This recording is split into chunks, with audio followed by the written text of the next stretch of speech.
You are now listening to the Hunter's Advantage podcast. We preserve the history and sport of hunting through curious conversation and action-packed hunts, as well as offering you tips and strategy for more successful hunts.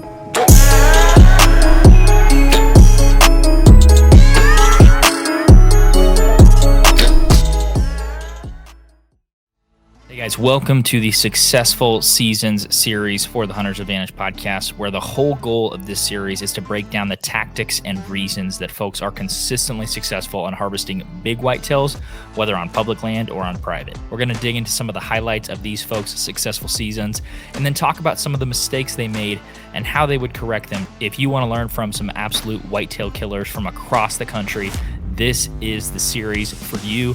Let's get into Successful Seasons.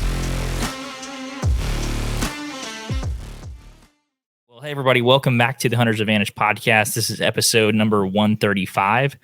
Today we are joined by a guest, Cole Cannon of BuckVentures Outdoors. Thanks for joining us. I really appreciate it, man. Guys, I appreciate you having me. I always like to talk to people who like to hunt and like camera stuff, whatever it is. So yeah, I'm happy to be here. Old lady of course. Usually gets pretty tired of hearing about it, huh? What was that? I said the old lady usually gets pretty tired of hearing about it. Yeah. We need new faces to talk to. Right. Always funny. a good thing. Yeah, so what we wanted to do with this episode specifically is we're getting into a season, a new series on the podcast called Successful Seasons. And now that we're post-season and deer depression is officially like set in for pretty much everybody, like we were talking about before the show, we want to break down the whole goal of the series is to talk about some of the tactics, some of the reasons that folks are consistently putting down not only big whitetail, but mature ones at that too. And I know that's one of your guys' goal. So I think my goal for the pod would be want to dig into some of your highlights of the last season. I know you had a heck of a last season, and then also kind of pick your brain on the unique perspective that you bring from behind the lens of a camera and then in front of it as well. So before we get into all that juicy goodness for our listeners, can you give a brief explanation of what you do at BuckVentures, how you kind of got into videography and all that stuff? Yeah, so to make myself sound very important, I give myself the title of chief producer and editor for BuckVentures. So basically, I oversee all the production that goes on with our shows. But now we've grown since I got here. I started in 2019, straight out of college. And it's funny, I grew up watching Jeff and Daniel and all these guys on BuckVentures and Major League Bow Hunter and all these shows. And at a young age, I always told my parents, "Hey, someday I'm going to figure out how to hunt for a living." Usually it's just kind of as a joke. But here we are, however many years later, and the Lord's just kind of, for whatever reason, put me in this position, got a hold of Jeff, and started out, I had to have an internship for college to graduate my last semester. Basically just texted Jeff, say, "Hey, I don't know if you do this, but I got to have an internship to graduate. Is there something we can do?" And he said, "Well, not really, but come on down, we'll figure it out." And came down here, spent a few months, and then they never told me to leave. So kept doing it. Now I'm kind of the head guy on the production side. As far as getting into filming, even when I was younger, I always had like a handy cam. It's cheap, maybe $150. Just like to film stuff to go back and watch it later. And then as I got into college, I chose not to go play sports in college. Just kind of wanted, I was pretty burnt out. And so when I got into college, I got to start hunting a lot more, got more into filming and photography, that kind of stuff. And then my love for it just really took off, at that time. So, and now I get to do it as a job. So it's kind of come full circle, and just glad to be doing it. Did you go to college for any sort of video production, or did you get all your experience just through like your Sony Handycam on the computer learning yourself? Yeah, it's pretty much my degree I went to Texas A&M. My degree was sport management. So I was going to work for like the Mavericks or Cowboys or something. I had some connections there. But when this opportunity came up, this is what I really wanted to do. So I got this degree, and right now it's pretty much pointless at this moment in time. But I'm doing what I love, so I can't complain. But yeah, I just pretty much self-taught. A lot of YouTube videos, learning how to edit. And then once I got here, I really had to learn a little bit more because I realized I didn't know a whole lot once I had to start doing it for TV. But I got it somewhat figured out now. I don't know everything, but I know a little bit. So to start things off on a little lighter note, and this is purely hypothetical, If you were to choose one person from BuckVentures to kill a mature buck this season with a bow, and if they didn't, you would never be able to hunt again in your life, who would you choose and why? So who would I choose to? They have to shoot one, or I can't hunt again. Is that what you're saying? Right. They got to take a mature buck with a bow, and you're hunting rights the rest of your life, Ron. You know. I'd probably have to go with Jeff, just because he's the owner of the company and he gets to hunt some pretty ground. Oh, so is this a little bit of kissing up, or? But really, I mean, Daniel. I don't know if you know Daniel real well. He's an unbelievable hunter too. Probably one of them two. I would just have to say Jeff, to get some brownie points. Right. We hunt some really good ground, and then we usually got a few, at least mature. If not Booners, we got some mature deer to go after every year. I've been following you guys for a long time, probably before you were even with BuckVentures. I mean, Jake and I are both from Oklahoma, so they're just kind of icons in, especially the Oklahoma space. I mean, consistently putting big deer down year after year after year, and they're always chasing something like massive, seems like something world class. And I don't think a lot of that is by accident. I think it takes somewhat of a radical obsession to kill mature bucks, and especially big ones. And it's like a 365 day a year kind of job, and it's not just a month before deer season. So some people can do minimal work and kind of just get lucky with a big buck, but I don't think the way that you guys do it year after year is a coincidence at all. Do you agree with that? And what do you think are some of the key things that keeps you guys doing it year after year? Yeah, 100%. So just one thing, even as I started here, one thing Jeff grew up doing, even from the start, is he never really went to outfitters. He always wanted to do it on his own. He wanted to lease land or own land and put in that kind of work and not rely on others, I guess you could say, to just show up and go kill a deer. And yeah, it's pretty much an obsession. I laugh about it all the time. We'll have a meeting here in Jeff's office for 3 hours talking about how to kill one specific deer. And that's probably the most productive thing we get done in a day. And I know people probably hate hearing that because they're behind their desk job or whatever it may be. But yeah, it's an obsession. It literally is 365 days. Even right now, we're pretty burnt out from the year. It's been pretty. It was a good year, but you can only hunt so long, and you need a little bit of a break. But we're about to start getting tractors up to farms, making sure feeders are full for the winter, that type of stuff. I mean, it's literally nonstop. And yeah, you got to put in the work. I think to do it consistently. Anybody can go out, I feel like, and maybe get lucky, 1 year or whatever it may be, and maybe even shoot some good deer, some 150s. Which again, there's nothing wrong with that. But if you're going to shoot big deer year after year, you got to put in the work, and you got to have the ground to do it. You can't hunt a 180 if you don't have a 180. I hear people say, well, I can't shoot one that big. Well, you probably don't have one. So, it's a mixture of hard work and having good ground too. That's definitely a part of the formula. An interesting thing that I saw today, I was listening to a podcast with Don Higgins, and he was like, they were like, hey, what advice would you give to a guy trying to kill a big buck year after year? And he said, well, step one, find a big buck. Mm-hmm. He's like, once you find one, then put all of your eggs into finding where he is, where he's spending his daylight hours, where he's bedding, where he's living, getting permission, trying to lease ground. He was like, that's where to start, because these world-class bucks, they're so uncommon. Just finding one is the number one priority and able to hunt one. Yeah. Well, and I'll say this too. We've got in Oklahoma, we've got about 20,000 acres. Kansas, we've got about close to 1,000. And then we got farms in Ohio and Nebraska and this or that. And, every year we usually have some big deer, but even when you start talking about even like giants, like 200-inch deer, I mean, we've got all this land, and they haven't had a 200-inch deer since 2012. And so, when we start getting to that caliber, it gets even tougher. But yeah, you definitely got to have the deer in order to hunt, to kill one. So definitely, we are lucky because we do have a lot of ground. We're blessed with that, but it's also our job. So, we can write it off for tax purposes too, I think. Yeah. Don't you guys usually put out like a hit list before the season ever starts? Usually, yeah. We put out cameras which this year was a little early. You know, we always get excited a little early. Right. Usually around the 1st of July, we'll start getting cameras out, start gathering inventory, you know, all across the country with what we got. And, you know, most of the farms, we know the deer just because we got history with them. And we'll say, hey, you know, this deer's 5 or this deer's 4. He's not on the hit list. Mm-hmm. But yeah, we pretty much know going into it, you know, especially to start the season, what deer we're chasing. And then it's nice because every now and then we'll have a few kind of surprise bucks show up that are definite shooters, you know, that we did in summer. Yeah.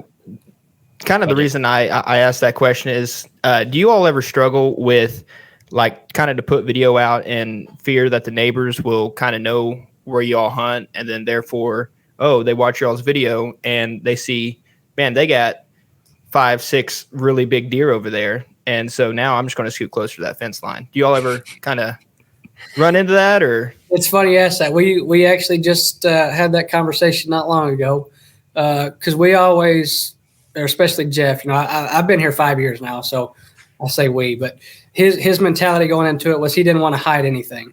You know, if he had a big deer, he'd show it. And for the most part, it hadn't been troublesome. But the last few years, we've, you know, especially where we've got our Oklahoma land, people know where we're at. And yeah, we've lost some really big deer lately to neighbors. And so, you know, before we would show everything, we're probably going to be a little more careful now with what we show, just because we do have people moving in and this and that, which is okay. But, you know, we'll still show some videos and some pictures, but it might not be our biggest deer that we've got on camera, you know. So, yeah, it's funny you ask that because we've had a long conversation and our mentality is changing a little bit. Not that we want to hide anything, but we want to hide just a little bit. Yeah, no, I'm right there with you. Like, because the property I hunt, like, it's literally 5 minutes away from my house. And this is a town where I kind of grew up in. Mm-hmm. And so I know for sure that like at least a few people from our hometown watch our videos for some odd reason. And I'm honestly scared to death to like show the video that I have. I mean, trust me, not near the size that you all are dealing with, but for around here, like they're pretty good bucks. Mm-hmm. And in this part, it's like 30-acre parcels that are all split up, you know, between landowners, and 3 to 4 people get to hunt. And so it's just like there's a lot of hunters to fling arrows or let bullets fly around here. So it's just kind of like one of those things where I want to be hush hush, and I really don't want to talk about the deer unless I'm holding it in my hands, if that makes sense. Well, one thing too we do our best to work with our neighbors. I mean, your properties that we got, they can only be so good. You know, it's only as good as your neighbor is in a sense. Right. So if they're going to go and shoot 3 and 4-year-olds, you know, it's going to make it tough on you. So we, for the most part, we share everything with our neighbors. Now, they don't always get on the same page we're on as far as passing and that. But yeah, we'll definitely still share with our neighbors. We just might not share as much publicly on, you know, social media or whatever it may be. Didn't you guys have a buck named Windmill that got killed by one of your neighbors? That was an absolute beast. One of the things I do admire about you guys when your neighbor kills a big one is it seems like that day you guys got it in hand, like RIP, look at this absolute giant. Yeah, that's a tough story. Yeah, really big deer. I don't remember what it scored. Probably 185, just a big typical, you know, just a stud. And yeah, that one though, you know, where we're up more in northwest Oklahoma. It's big country and deer travel a long ways. And yeah, our neighbor shot it, but it was like 2 miles away. Wow. So, you know, that kind of stuff happens. Neighbors are going to shoot your deer. Other people are going to shoot your deer. We don't own a deer per se. You know, if something's on our property and he leaves and gets shot, well, hey, that's what happens when you hunt, you know, low fence, whatever it may be. That just happens. It still hurts. It's still, yeah. Trust me. We were in Nebraska hunting with Realtree and got the call. We had just shot a deer. We were all pumped up, and then got the call and said, hey, we just saw that Windmill got shot. And literally the whole ride home, I don't know if me and Jeff said a word. We had hunted that deer so hard and almost killed him several times. But, you know, it is what it is. But yeah, they're definitely going to get killed by neighbors, unfortunately. Right. Yeah, I think there was a video. I think it was one of Jeff's like old videos. It seemed like it was filmed on like a a camera that takes tape or something. It was like 200-inch deer in one field, I think. Can you talk a little bit about that and kind of why you think I've never heard of 200-inch deer together, let alone one. What allows that kind of deer to get that big? Yeah, so that was from 2006 or 7, I believe. That was on the Wallahatchie. If anybody who follows Jeff, they know he's shot a lot of big deer there. That's up in northwest Oklahoma. And at that time, it's a little different now because a fire had come through. A lot of stuff had happened. The people who bought it afterwards let cows run through it and just kind of grazed it down to nothing. But yeah, during that time, it's unbelievable. I personally haven't seen it in its prime like that. We've got it back now, but we've got literally duffel bags full of tapes, and they're pretty much all from the Wallahatchie and all the big deer that were on it. And during that time, where this farm is, there's basically nothing. It's just hills. There's some creek bottoms and stuff, but food is the number one key there.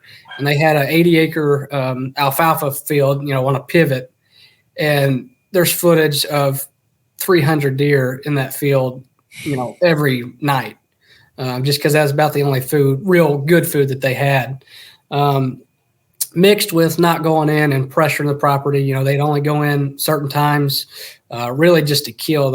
How that farm works is you sit on a hill, glass, find a deer, and then when he's killable, you just move in and kill him. And again, they had it heavily managed, shot age, not necessarily going after the biggest deer. If y'all remember a deer he shot called Lucky, he was, they passed him at 3, a really big deer. He shot him the next year at 4, which he typically wouldn't do. But it was right on the fence line of a neighbor's. He kept going back and forth, and he just made that decision. I ended up going like 187 as a typical, just a stud. But that's the kind of genetics that are out there. I mean, honestly, it's just a area that's known for big deer, and to have 1 200 is pretty good. To have 2, just playing with each other out in the middle of an alfalfa field at 2:30 in the afternoon, it's pretty incredible. It's a mixture of food and no pressure, and again, just hunting smart, I guess. How do you guys? So in an era of people wanting to do what you guys call big buck work, so like habitat improvement, maybe doing some timber cutting, some hinge cutting, putting water holes in, putting food in, making more bedding, whatever that is. I've noticed that a lot of people kind of do more damage to their property because a lot of people don't have a 20,000 acre piece. How do you guys kind of balance between going in and doing the work that you guys think needs to be done while putting not as much intrusion on the property and wear and tear from a intrusion perspective? Yeah. So it's a fine line because again, we want to make our places better, but at the same time, you don't want to be in and out all the time. So, I mean, what we try to do, whether it's right or not, if we want to put a pond in or hinge cutting or whatever, we go in and do as much as we can, in a 2 or 3 day span, get it knocked out and then get out and just leave it. We'll definitely run some deer out. But hopefully we've set it up to where they come back, I don't know if that really answers your question. It is a fine line between, intrusion and, getting the work you got to get done. But pressure is the number one thing that we do our best to avoid. When it comes to shed hunting or our places, we walk our properties one time a year. That's during shed season. We'll walk it one time. We get what we get. If if there's a deer we were looking for and don't find him, better luck next year. We walk it and that's it. And so, yeah, if you can hunt a place that's not pressured, and it's got big deer, it's not pressured, and you hunt it right wind, right conditions, that kind of stuff, you will have deer walk around in daylight. And yeah, back to your work, we go in, we do make some noise, we do probably mess some things up, but it's during the off season, and last a couple of days, we do what we got to do, and then we get out of there. I'm with you on that. I mean, I think that's the right approach. Like, things need to be done, but at the same time, like you said, you're not hunting in the wrong wind directions. You're cognizant of your access and all that stuff too. Just to add on that, in a sense, we pretend like we're the farmer. I hear Jeff say it all the time. We act like we're the farmer. We don't sneak around. We don't just tiptoe around and try to do everything quiet. We drive our truck in there and make some noise and just pretend like we're the farmer and then do our stuff and then get out and leave it alone, Have that mindset of just basically, I'm here, you're going to have to deal with it, Yep. Basically mind your own business. I like it. Mind your own business. I mean, whether or not it works, I don't know. It seems to have worked over the years, but that's just kind of our philosophy, I guess. Yeah. So you started with BuckVentures, you said 5 years ago. Mm-hmm. And have you always kind of been around, have you had many opportunities with like big deer before this? Because the reason I ask that is let's say I was put in your shoes and I was like, hey, I want to go film this guy potentially shooting a 180, that camera would not be steady. Even if it was camera arm strapped to a tree, whatever, like the whole tree would be shaking, because I feel like it would just come in walking, not even looking real. Mm-hmm. And how do you kind of hold yourself together, or how did you first hold yourself together? Yeah. So, I mean, I obviously I grew up hunting. I'm from Texas originally. And so from the time I was 3, I think I started hunting. 4, I shot my first deer, but we've always had ranches that had, maybe not as big a deers we're hunting now. But we had 150s and some 160s, that kind of stuff. And then as I got older, we actually started leasing some ground in Kansas. And then when I got to Kansas, you learn a little bit more about big deer. We were hunting some 170s, 180s. Not that I was very successful at it, but we never are. It's definitely different now, or when I got here, because it was more consistent. We're seeing bigger deer, more consistent, had bigger deer to hunt. And as far as, the camera shaking, we do get nervous. I mean, it's hard to, you got a 180, even a 170, even a 160 coming in. You don't want to screw it up. And especially me, if I screw it up, it doesn't look too good. So kind of naturally, I grew up playing sports, and I could deal with pressure pretty well. It doesn't rattle me too much. So I feel like I was kind of built for it, I guess you could say. I'm used to it. So now the first one I ever filmed with Jeff, the first deer I ever filmed Jeff shoot was a 174. It was with a muzzleloader. We shot him at like 25 yards. I'll be honest, I was pretty nervous because I was like, this is the first one. Don't screw it up.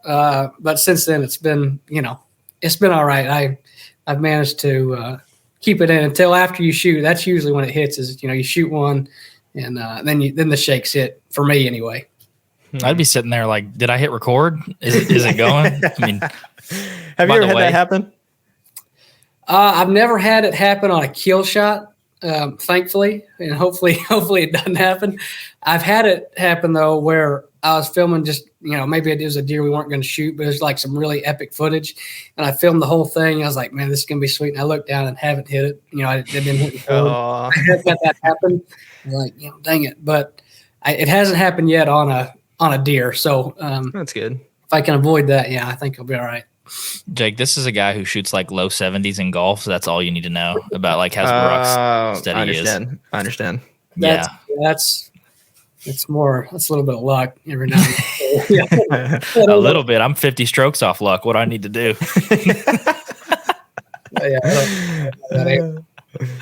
That's awesome. So you did, I know you've had a lot of success in the last 5 years filming. I think you had a little bit of a downturn in hunting deer, or a little bit of mishap trying to get one in the last year or something like that, if I was reading your post correctly. But talk us through a little bit of this season on kind of how that turned around for you, with you killing a couple of really nice bucks this year. Yeah. So you want to talk about me or like you? I want to talk about the bucks that you killed. Yeah. So my job is to film. It's not to hunt. That's what I'm paid to do. Now with that, Jeff doesn't hunt, every day, especially if he's having a good season. I'll get a few days every now and then to go hunt. And especially now when we've moved to Outdoor Channel for our show. So we're trying to up, the quality of our episodes and that kind of stuff. So going into this year, I had drawn a Kansas tag, obviously Oklahoma. I have a lifetime license, and those are usually the 2 states that I get to hunt the most. Season started off, decent.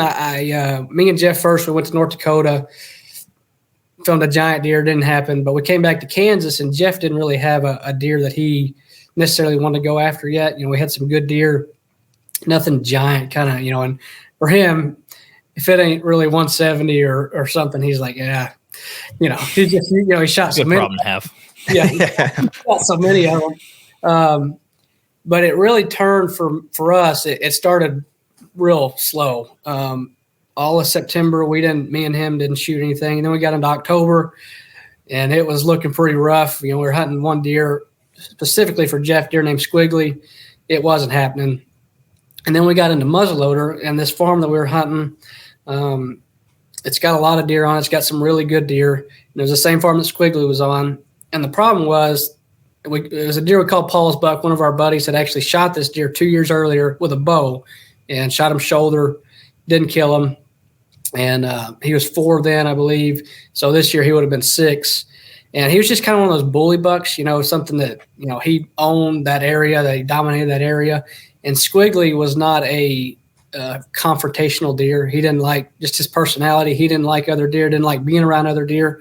And Squiggly was Jeff's number one target. I mean, if he could shoot a deer all year, it was going to be him. And so when we were hunting, this deer we call Paul's buck was kind of running the area, and we felt like he was pushing Squiggly away, pushing him on the neighbors. And so, we went in one morning. Again, Jeff was hunting. We had a muzzleloader in hand looking for Squiggly, and, not a whole lot of, I can't say we worked for it too hard, but this Paul's buck showed up. And Jeff made the decision. He was nice enough to say, hey, if you want to shoot this deer, I think we should shoot him just to help, open this farm up, and maybe Squiggly will move his home range back here closer to the center of the farm. So that one, I can't say a whole lot of work went into it for that deer. Although we did a lot of work on this farm, but it was more for Squiggly and trying to kill this deer. He was, Squiggly's 189-inch deer. So, he's a big deer. And this deer we call Paul's buck, he just happened to be there, and was one that needed to be shot. And I believe it was October 25th. We went in one morning and saw some does, little bucks, and then he popped out coming. We had planted alfalfa. He was coming off the alfalfa, headed back to bed, and fortunately for me, he walked by. I shot him at about 100 yards, and finally got a buck down. Going back to last year, it was rough for me, really the past couple years, just because 2 years ago, 2020, Jeff had a real rough year. And my time hunting is dependent upon how well Jeff's season is going. You want him to do good. Yeah, if he's doing good, that means I get to hunt more. And 2020 was rough, and I got to hunt 4 days, I believe, in 2020. And it was the last 4 days of Oklahoma season, so like January 11th through the 15th, And then going into last year, I pretty much solely hunted Kansas, had one deer on my mind, and for whatever reason, if I pick a deer out, it's hard for me to go move onto another deer. And I hunted this deer and had, I think, 12 encounters with him, and ultimately didn't end up killing him. So I was kind of on a low coming out of last year. And then finally October 25th, had a shooter step out, one that Jeff wasn't going to shoot, and had that opportunity. So it was a good way for me anyway to kick off. He was, he's a really good deer, just a 6-year-old, big bodied, probably 150-inch deer that needed to be taken. Just a management buck. Oh no! Jeff lets me shoot a couple 150s a year. I'm all for it. Man, I mean, if he ever has that's what I was about to say. And then that's awesome. My Kansas deer, that one was mixed with the good Lord kind of blessing me, and Jeff had actually tagged out in Kansas on November 6th. I had filmed him shoot it was like a 162, but we shot him like 20 yards over a decoy. It was like one of those things you couldn't pass up. Big 6-year-old, a lot of mass, over 40 inches of mass. And so he shot, and his dad had already shot one. Daniel didn't draw a tag. So I'm the only one with a tag, and I've got 890 acres to myself in a sense. And I went into the season really after we had a picture of a Big 10, probably 160-inch deer, and again, this was a new farm, so we didn't know much about it. But this deer is definitely mature. So I started the year hunting him, got to hunt him, a handful of times, never saw him. And then, for me, I can't just hunt consistently. It's kind of, hey, I'm going to hunt a few days, and then I got to go film Jeff for 3 or 4 weeks or whatever it may be. And then if I get a few days, I'll just go hunt. And so throughout that time, I'm bouncing back and forth. I had a couple bucks that I would have shot. One was a really big 8-point on this little 75-acre tract that we had. And I had, I believe, 4 encounters with him. Saw him. The closest I had him was 55 yards. And I could have shot one or released an arrow at him, but just chose not to. It was a little windy and, just didn't feel comfortable with it. And then we started getting into late season in December. And I was getting nervous, because here we are. I have got all this land to myself, and I still can't get one down. And then December 10th, I got a cell cam pick, and it's this stud. We didn't know him, and at first we thought it was another buck from one of our other farms that we nicknamed Ghost. He was just hard to get on. And then we started looking at the pictures like, hey, that's a different deer. And he showed up December 10th, and we started getting consistent started getting consistent pictures of him on camera. And then December 16th, it was, I don't know if you remember, we had a really, really good cold front come through, especially in Kansas. And we just so happened to have our office Christmas party that night. And we had been joking all week, like, dang, we need to cancel this party and go hunt because it's going to be really good. Yeah. And just so happens I'm driving to the party and get a picture, and he's daylight, like 4 in the afternoon.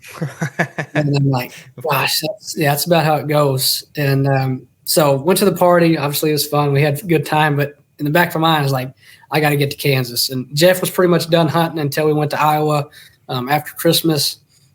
And so me and another guy who works for us came up and filmed me. And went in the next day, had a really good hunt, saw 20-something bucks and probably 50 deer, just not him. And then the next 2 days, the weather was hot. And I'm a stickler, especially me and Jeff. We're stickler on, we don't just go hunt to hunt. We want to, if we're going to hunt, we're going in to kill. And so the next 2 days, weather was getting hot, south winds, low pressure. And I just elected, hey, we'll just sit at the cabin all day or whatever and, let this pass. And then that Tuesday, we were going to have good weather again. And I guess it was a Monday evening. It was the December 19th. We were going to just go eat dinner. It was hot, elected not to hunt. And I get a picture of him at like 4 o'clock on a different place. And I mean, the conditions were not, for December, they were not good. And he was up on his feet early with a couple other bucks. And I thought, man, tomorrow we can kill this deer because we've got the right wind. Pressure was like 30.55. It was really high.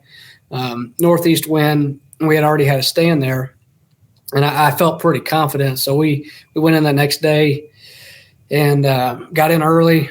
And just so happened the deer that he was with the day before popped out. This was probably 4 o'clock. He pops out, and then I look over, and there's the big boy with him, and he ends up coming by 32 yards. And I felt bad because I did not hit the deer where I wanted to. I hit him back and high a little bit, but I luckily caught some liver, or it might have even been part of the aortic artery. And we ended up backing out, called the dog just because I was nervous. I thought I just gut shot him. And sorry, my dad's trying to call me. I gut shot him, called the dog, went in the next morning, and the deer went 115 yards and was dead. So, yeah, it was a combination of some, the Lord just saying, here you go. And some hard work went into it for sure. But, that was definitely a blessing for me. He scored 177 inches. And, I told Jeff he screwed up, though, because now he's got to let me hunt a 170 every year. He just set the precedent there in Kansas. So, but no, it was definitely a blessed season for me. Anyway. Describe this deer for the people that are listening and just trying to imagine it with their eyes closed in their head, and talk a little bit about the tines that were broken off it too. This is a gross 180s type deer. And this is a special buck. Yeah. So this deer, we knew nothing about. This was a farm. So we had another farm in Kansas we called the Caddy Shack, and had a 185 on it, really big deer. You could have killed him any day of the week. And for whatever reason, Jeff sold that farm 2 days before the Kansas season opened. Sold it, and then he 1031 that money into this new farm that we knew was probably going to be good, but didn't know anything. And the previous owner had just kind of run this place on the ground in a sense, had cattle all over it and just ate it down to nothing, especially with the drought, which again, everybody in Oklahoma and Kansas were struggling with the drought. But yeah, there was no grass on it. There was some crops on it. They didn't come up great just because of the drought. And this deer showed up December 10th. Again, we didn't know what deer he was, but he's got 41 inches of mass, a lot of mass. He's got, and when you look at him, he looks big, but when you hold him, you see he's got splits on both his G2s. And it's hard to realize how big they are, but I think one of his splits was 7 inches and one of them was like 8. And so, that as far as the scoring system goes, that helps pretty good. Yeah. And I think he had 10-inch 2s, maybe 9 or 10-inch 3s, and then 3-inch 4s. And just a lot of mass. He had a lot of junk on his bases that didn't really count towards the score. They weren't, an inch or longer, but just a really cool, unique deer. And then, he actually he busted off one of his 4, or part of one of his 4, probably an inch and a half. And then he had an inside point. We found a trail cam picture before he had busted and had an inside point that just kind of, went up maybe 3 or 4 inches. So we assumed it would be around 182 inch, 181, 182 inch type buck. But I'll take 170. All day. I can get the taxidermist to fix that. So for me, just a kind of a dream come true. I never shot a deer that big, or I've hunted deer that big, but never been successful. So yeah, he's definitely one I'm proud of. Yeah, no, that's awesome.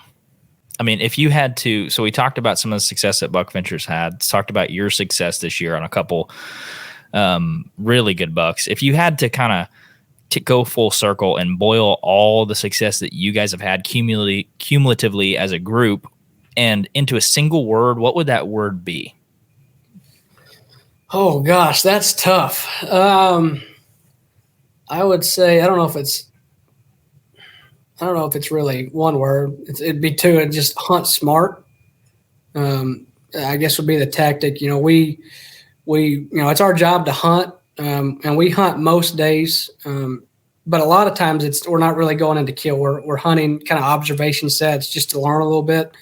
But if you can have a piece of property, whether it's 5 acres or 80 or 10,000, the way to kill big deer is to hunt it smart. Not pressure it when it doesn't need to be pressured. Again, going in and out, that kind of stuff. And then going in on days that are more like, deer are more likely to move. For us, that's, a drop in temperature, whether it's, if it's been 80 degrees early season and all of a sudden it's going to be 60, drop in temperature, pressure is on the rise. For us, that's 30.3 and above. That's usually kind of what we stick to. And then obviously the wind is the biggest, probably one of the biggest factors of them all. If you hunt a place with the wrong wind, you can probably kill a deer, but it's probably not going to be a big deer. And so we kind of stick to those rules. We hunt days that, are going to be more likely to be successful. And so, yeah, hunting smart. I don't know if hopefully that makes sense.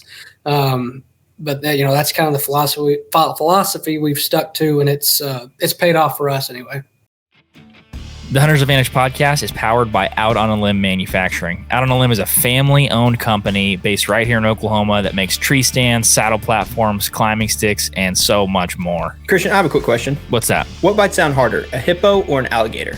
No idea. It's a trick question. The Ridge Runner 2.0 bites harder than both of them. But all jokes aside, we use these products all across the land on public or private. These help us get into any tree we want and hunt where the deer actually are. Most men go to the grocery store for their meat, but these products help you go to God's grocery store. I have used the Out on a Limb Ridge Runner 2.0 and the Shakar sticks for the last few years hunting public land bucks, and I've actually shot several bucks out of this setup. If you want to support the podcast and get some Out on a Limb equipment, make sure to go to outonalimbmfg.com and use code HNTA10 for 10% off at checkout. Once again, if you want to support the podcast, go to outonalimbmfg.com and use code HNTA10 at checkout for 10% off. Now let's get back to the podcast. Success for a hunter is a buck in the bed of a truck What does success look like from a filming perspective? It's nice when there's a buck in the bed of the truck. Yeah.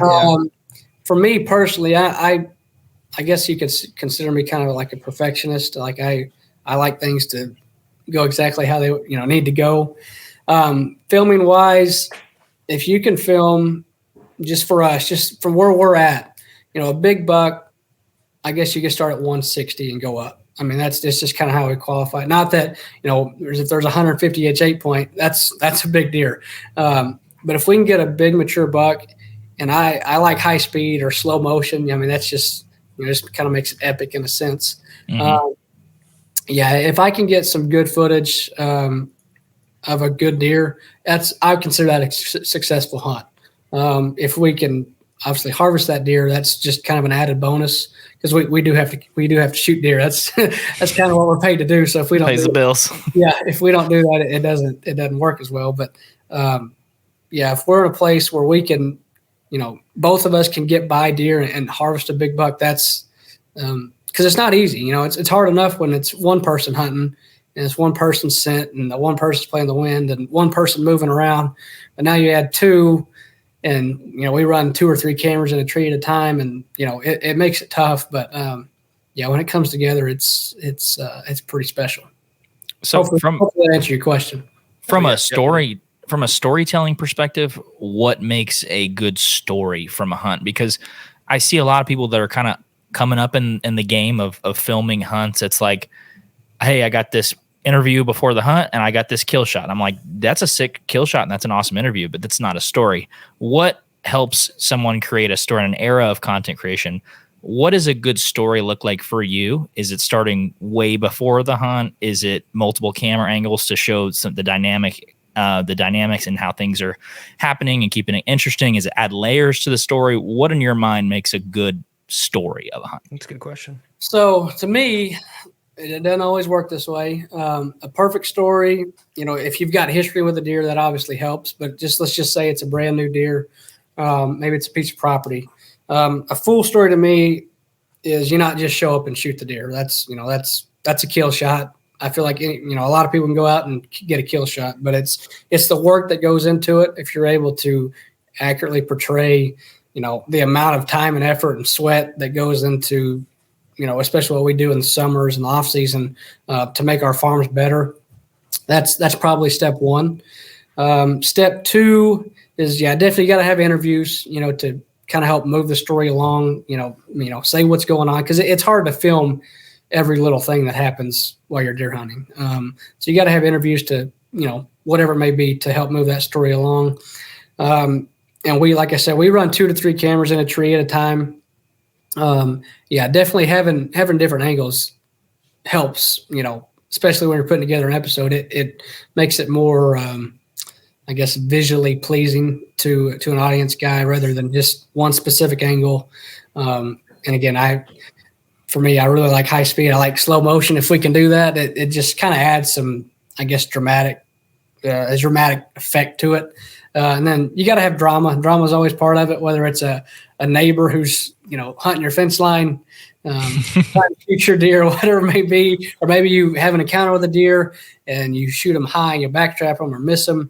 Those are just little things that add to it. And then, I don't know what else.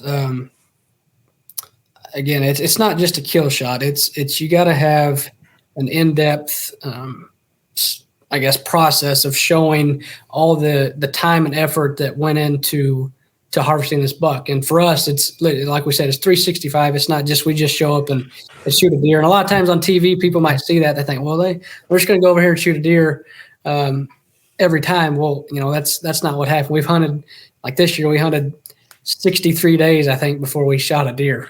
So, Yikes. there's a lot that goes into it, a lot of emotion, but I don't know if that answers. Hopefully, it answers your question. I swear that hunt that you guys filmed on, I think you called it the Triangle Farm in Kansas. I was looking at Jeff's camera that was pointed towards him, and you could see him in the stand, and then you in the background. I swear with that camera, I counted like 4 cameras. Like you're responsible for like 2, and then like Jeff's hunting, and you think like he's got the day off, but like there's cameras like on every angle of him too that he's responsible for. I just thought that was interesting. Yeah, we usually run we run R5s. You know, we used to have those big, I guess, professional type cinema cameras, and nowadays cameras are made so well you don't have to have that.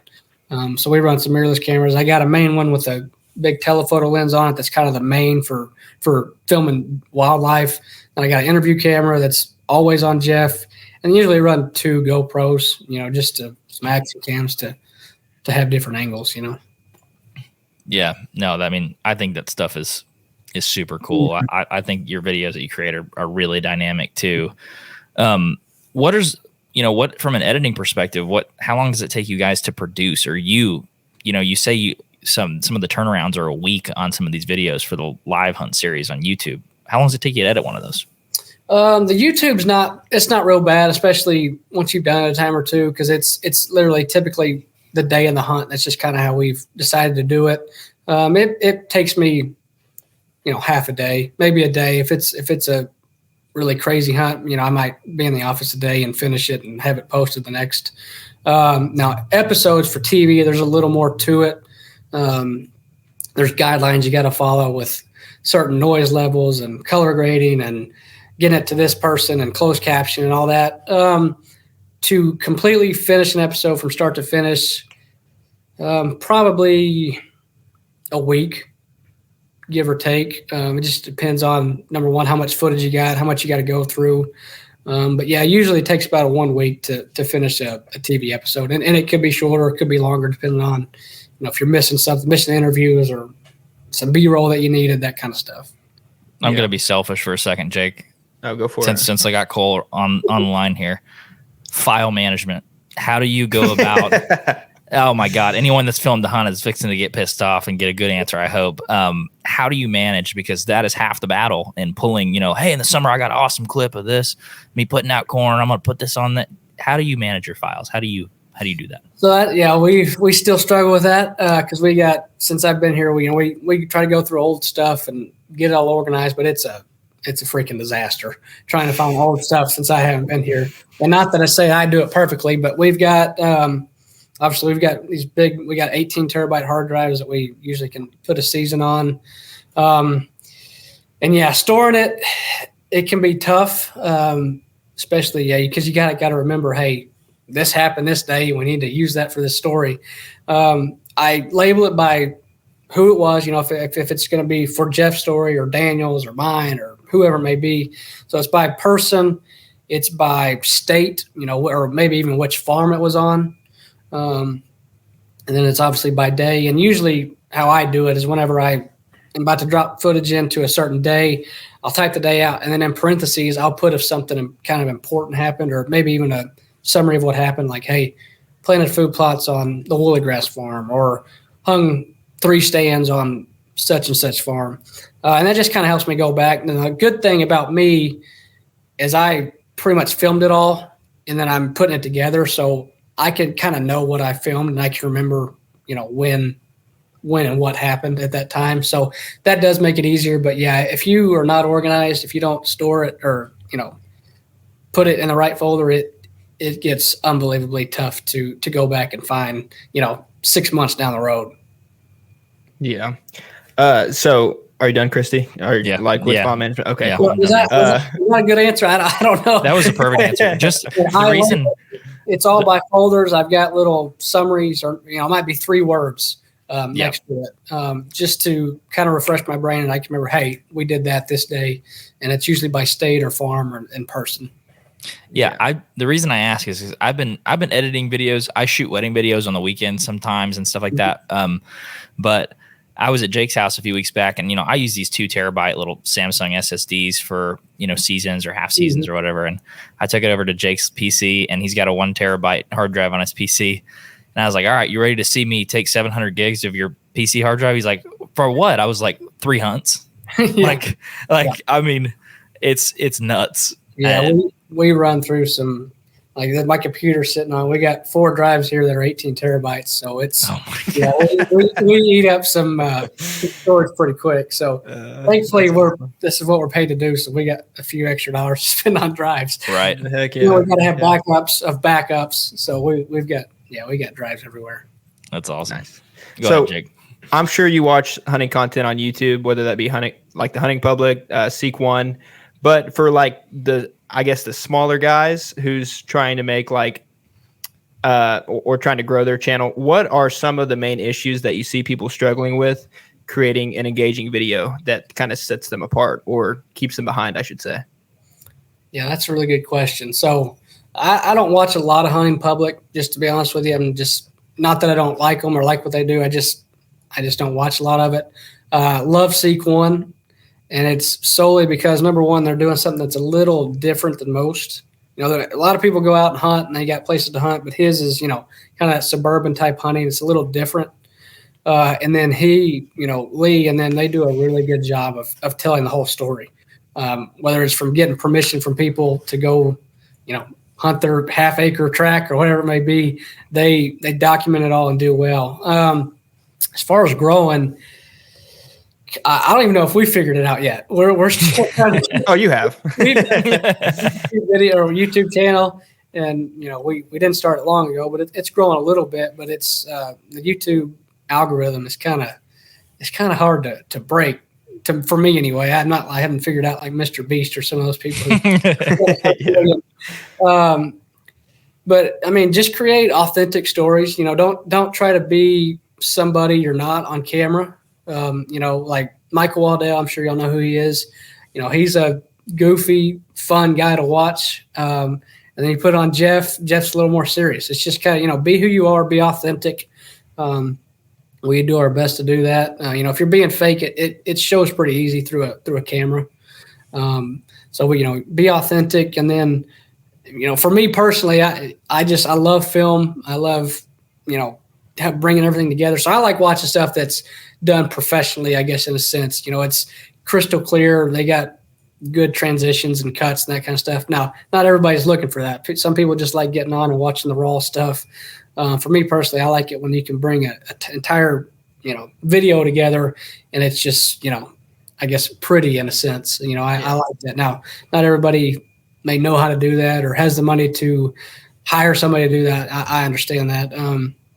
Fortunately, we do. That's kind of my job. So, gosh, I wish I had better advice on that because it's not easy, especially in today's world, because everybody has a video. Even if it's just your phone, everybody's filming their hunts.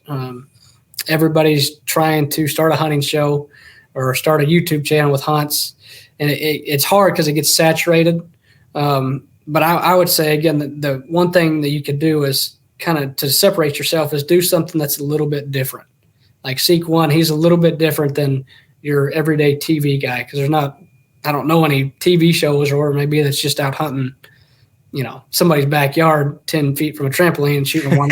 That's just not very common. And the way that they put it together, they do a really, really good job. So again, I don't know if that answered it. No. I think it did. It's not easy. I can tell you that it ain't easy, but put in the time, put in the effort, put in the work, and if it's the Lord's will, it'll work out. So, right. So I have one other question, and before I forget it, because I got a horrible memory. So when you're filming and putting together all this stuff, have you kind of learned like what to film and what not to film, or is it kind of like just basically film everything and then you'll deal with it later?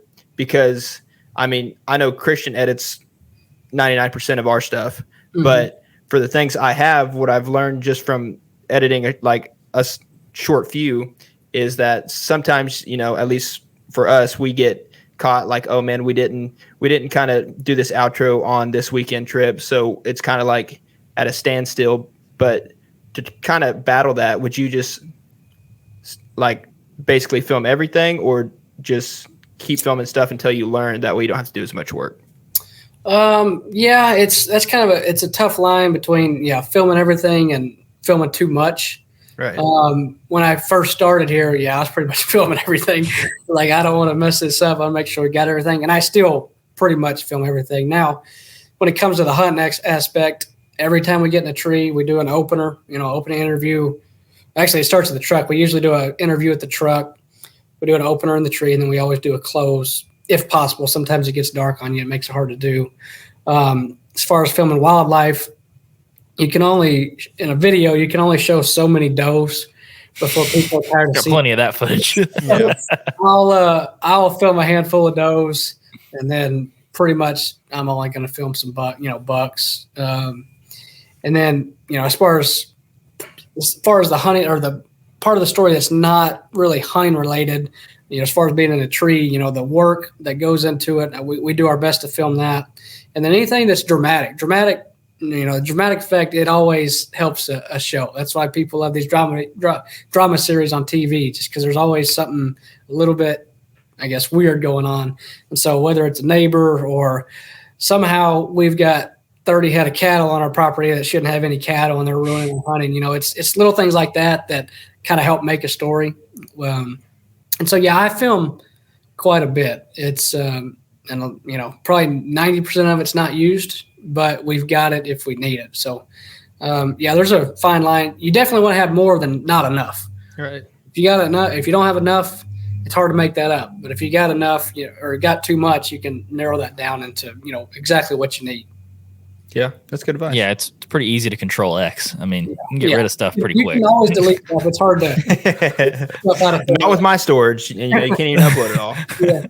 And then obviously for us, if we are missing something, we can just come in the studio and shoot a little interview with a nice, pretty backdrop to, move that story along, I guess. Yeah. Gotcha.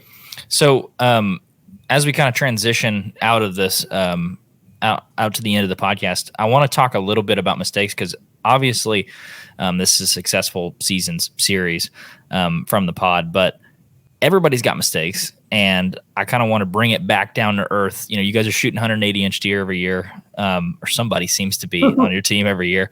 What are some of the bigger mistakes this season that cost you guys an opportunity at a big buck? And based on that, what would you do differently in that scenario?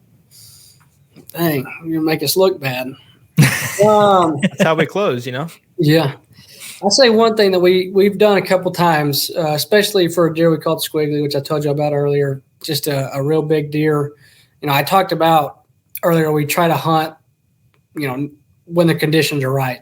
Now, this particular deer, he's a giant, but we got people hunting them from all over. It ain't just on our property. They know of them, especially we posted all over social media. We got neighbors hunting all over them. So there were times we were going in after this deer, maybe when we shouldn't have, as far as like perfect hunting conditions. Now, we were still hunting with the right wind and that kind of stuff, but deer feel pressure, especially if you're hunting over and over again after one deer. A big buck, he knows you can only hunt so long without him catching on. And so this deer, we hunted him as, pretty hard early, just because, we felt like we had to get him killed or somebody else was going to kill him. And ultimately that's what happened. I feel like we hunted him maybe a little too much, and the neighbor ended up shooting him one morning during opening day of rifle season. Shot him probably 150 yards off our fence line. What? No way. Opening day rifle? Who would have thought? Yeah. What's funny is me and Jeff, we were hunting that morning, and we got a picture of him. It was probably 5 minutes before legal light. We're like, man, if he'll just go to bed, we can slip in there and hunt this evening. And then, hey, kaboom, about 15 minutes later. So, there's a fine line, again, between hunting too much and then at the same time, you got to put in your time at the same time. I don't know if that makes sense. You got to put some hours in the stand, but they need to be smart hours. And this deer, maybe we hunted him too much. Maybe we didn't. I couldn't tell you for sure. The neighbor killed him, which hurt. But we did get to close that story because, the neighbor likes us, and you get 188 or 189 inch deer, just a freaking stud. I'll tell you, it hurt, but other than that, again, we make mistakes all the time. Access is a big one. You got to have the right access in and out of your stands. It's not always easy to do that. Sometimes, you might have to, especially for Squiggly, we had a stand that we could hunt him out of. It was a half mile from our cabin that we had, our lodge. But in order to get to that, we had to go by the alfalfa and probably going to run them out of there. So we were actually going about 4 miles out of the way, walking in 1.5 miles. Oh, wow. To hunt this deer. And again, if you got bad access, it ain't going to work. Other than that, I mean, gosh, I don't know. I could probably list a handful of things that we screw up all the time and we don't even know it. We might bump a deer and, never even know it based on where they're bedded or this or that, where we think they are and where they actually are, I don't know what else. What do y'all screw up? What do y'all? Because I'm sure we do the exact same everything. Access, wind direction, choosing to hunt public land. There's a big screw up. Well, yeah, I got nothing against public land. We've hunted it some, but I am thankful that we do have some private land that we can control and do the work that we want to do. Because again, not everybody has that capability. I understand that, but I also don't take it away from private land people who paid a lot of money, to have that land and to put in the time and the work and the, whatever it is, because it ain't easy either. So, especially hunting big deer, it don't matter if it's public or private. That'd be stressful enough. Either way. But yeah, thankfully we do have some good land to hunt, and we do our best to, hunt smart, hunt when we need to hunt, and hopefully, screw up as little as possible. Yeah. It's funny. You like us, you watch this Jeff or whoever on TV and it always looks like they're shooting a big deer. Well, that was one day out of 60. 9 days we just got our tails kicked and looked like we had no idea what we were doing. And then one day it comes together and you look like you're the best hunter in the world. And then the next day you start it all over again and you have no idea what's going on. So, it's, I don't know if hopefully that answered your question, but yeah, that's funny because that's what our buddy Peyton always says. It's like, you can hunt 100 days in a year, and if you get lucky 3 of those days, people think you're a killer. It's like, what about the other 97 days that I was hunting? Yeah, you were a failure. 90. It's like baseball. You hit 3 out of 10, you're doing pretty good, but you just failed 7 times. That's why God made a spotlight. Oh, we fail much more than we succeed because we hunt, over 100 something days a year, deer hunting wise, and if Jeff shoots 4 deer a year, that's a good year. So, that's 96 days or more of failure in a sense. So yeah, you're gonna fail, but you just got to keep after, keep hunting smart, put the wind in your face, and again, if the Lord wants you to shoot a deer, it'll happen. If He doesn't, just enjoy the time out there, and maybe want to walk by. Yeah, if it's meant to be, it'll be. But just closing out here, last question I had for you, not in the same vein as mistakes, but somewhat similar, is there's going to be a lot of folks that weren't able to seal the deal this year. And you talked about when you shot your Booner, there were several big bucks that you had encounters with this year. What was your close but no cigar, your scenario this season? Not something that you messed up, but just a scenario that you saw a big buck that you were the closest to sealing the deal, but just couldn't quite get there. Yeah, so if you remember, I talked about I had a big 8-point that I hunted in between opening day and then when I killed mine. We had this little 75-acre tract. It's the same triangle farm that Jeff killed his deer off this year over the decoy. This farm, it's kind of crazy. It's 75 acres, and I don't think one single deer lives on it. They all live across the road on the neighbors, and that, to our knowledge, he doesn't hunt, and he's got some really good stuff. And but we got food on ours. We got crops and wheat and beans and that kind of stuff. So they would come across the road and hunt on, or eat on us. And there's this really big 8-point, just a big frame, probably 150 to 155. For an 8-point, just a hammer. It's a beast. And I hunted him quite a bit. I probably hunted him 10 days, not in a row, but sporadically. And I saw him, I believe, 4 or 5 times, and twice he came by at 55 yards, 55 to 65 yards, where, I could have shot at him, but I didn't. And on the one that really hurts, same deer, me and Ty, who's one of our field producers, we went in, I believe it was probably mid-November, somewhere in there. and we had a water tank that these deer were coming to, and a ground blind. We got in the ground blind. It's a nice evening, and all of a sudden, this little buck, kind of a half rack, pops up. And he's coming to this water tank, and then I look behind him, and there's another buck and another buck. Well, then there's the big 8. So there's basically 4 bucks coming right at us. They're about 70 yards, and they're going to come to this water tank, which is, probably 40 yards. And I was going to get an opportunity. And we're sitting there, and I'm watching, when all of a sudden this owl flies out of the trees and lands on the water tank. And that first half-rack buck, he didn't like that. And it kind of freaked him out. So he, locked up and just stared at that thing for probably, 10 or 15 minutes. And ultimately, it just held all those bucks up until after legal light. And so they end up coming in. Finally, the owl leaves after dark or whatever, and they end up coming to the water tank, but it's 5 minutes after legal light. And, they were going to be there well before legal light ended. And I was, Lord willing, I was going to at least release an arrow. At the owl or? Well,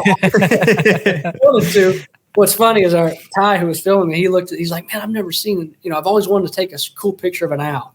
And he was taking these pictures of the owl and all this stuff. And then the owl ended up ruining our hunt about 30 minutes later. And again, I thought, that's kind of how my season was going.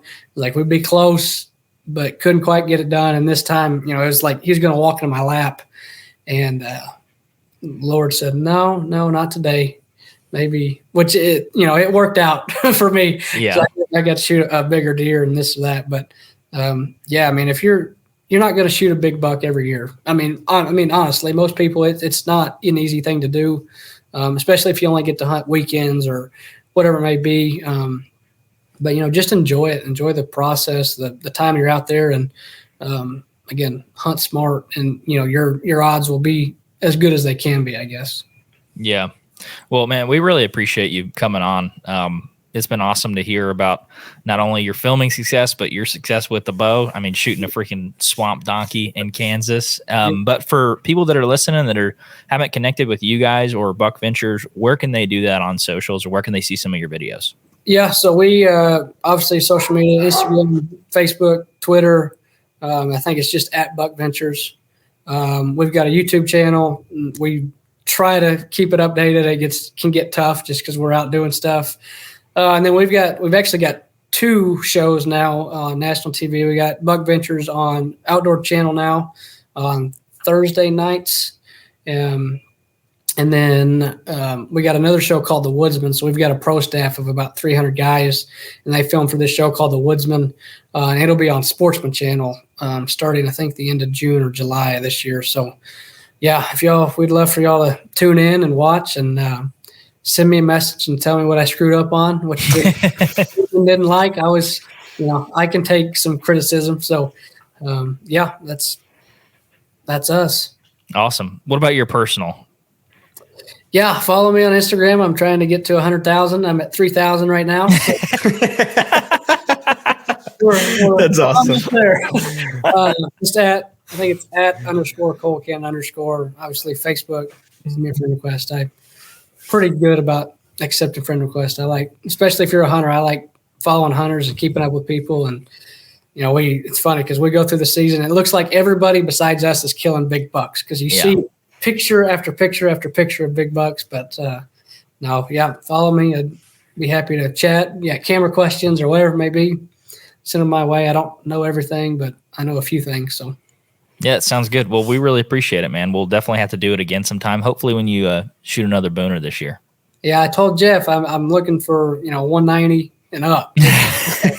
You're gonna keep looking. We'll see. If I get shoot a 190, I might not get paid for the year. So those stands. But now, guys, I appreciate you having me on, and happy to chat hunting and cameras or whatever it may be. So I really appreciate it. Yeah, absolutely. It's been fun. Thank you guys so much for checking out the Hunter's Advantage podcast. If you enjoyed the episode, make sure to leave us a rating and review on Apple Podcast, Spotify, YouTube, or wherever you listen to the podcast. Thank you guys so much, and we'll see you in the next episode.